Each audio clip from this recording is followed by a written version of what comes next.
Hey, hope everybody's doing good. This is Reid Gettys. We're going to today take a look at Romans 14.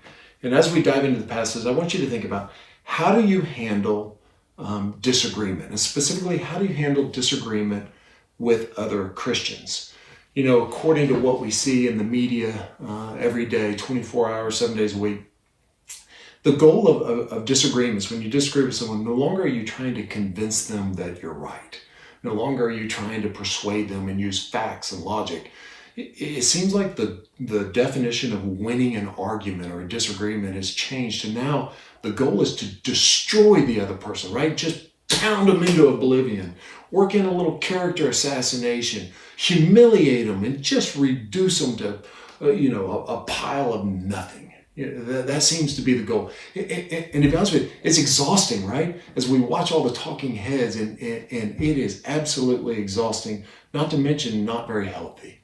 Well, look, as Christians, we aren't insulated from having to work around and through disagreements with other Christians. We're not insulated from it, and the church in Rome's not insulated from it.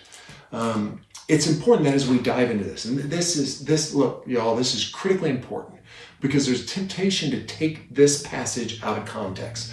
So let's set some parameters, some boundaries on what we're talking about, what Paul's talking about in chapter 14. He is not talking about things for which God has clearly commanded certain things. He's not discussing that.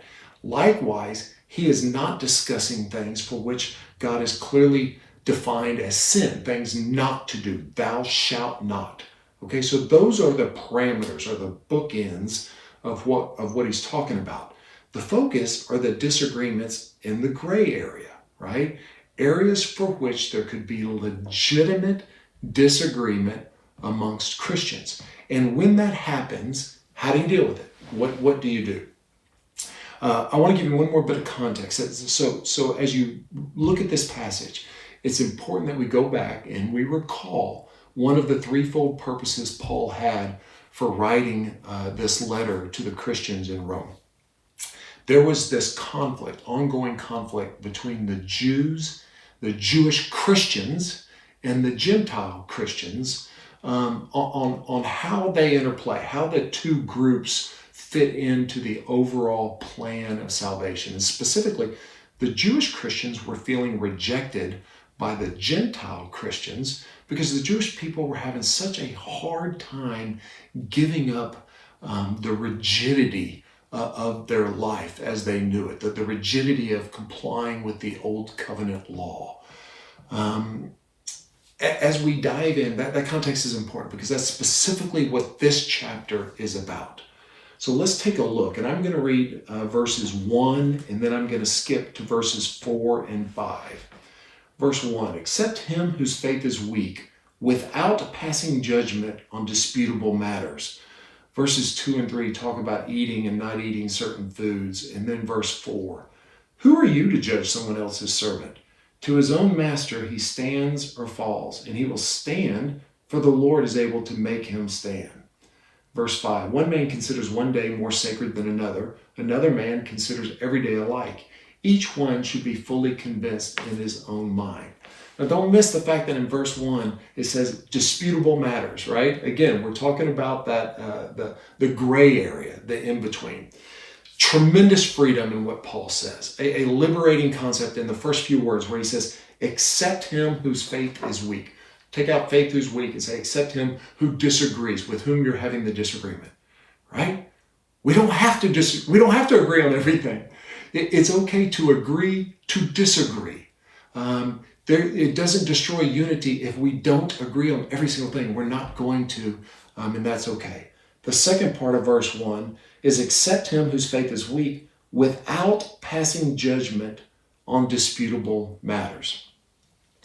Look, the best example I can think of is I grew up in a Southern Baptist church, very, very uptight, very strict, very proper. And no one ever raised their hands when they worshiped in praise. I remember asking my dad, why not? Why don't we raise our hands when we feel moved?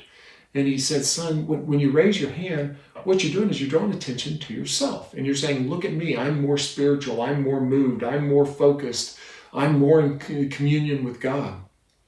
And he said that's the opposite intent of worship. Your focus is supposed to be on God. Well, on the other hand, you talk to someone who does that, who grew up doing that, and they're saying that's exactly what we're doing. We are saying, God, we're putting you above all else, and I am focused solely on worshiping you, right? So there's a disagreement. And it's okay if you disagree as long as you don't judge the other person. So take that situation, put it on steroids, right?